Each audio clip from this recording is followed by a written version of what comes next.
Maaring sabihin po nila ang ganito, kung isa man daw anya ang ipinakilalang Diyos sa lumang tipan, ngunit hindi kaya ang Diyos na ipinakilala sa lumang tipan ay merong tatlong persona at ito ang kinilala ng mga naunang lingkod ng ating Panginoong Diyos?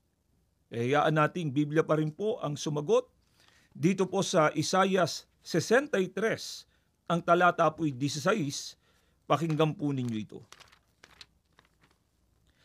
Ako si Yahweh, ako lamang ang Diyos at wala nang iba. Palalakasin kita, bagamat ako'y di mo pa kilala. Ginawa ko ito upang ako ay makilala ng buong daigdig, na makilala nila na ako si Yahweh, ako lamang ang Diyos at wala nang iba.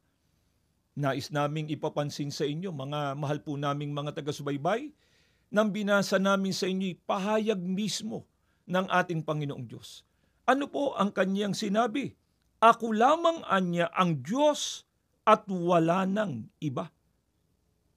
Siya lamang po ang dapat nating makilala na iisang Diyos na tunay,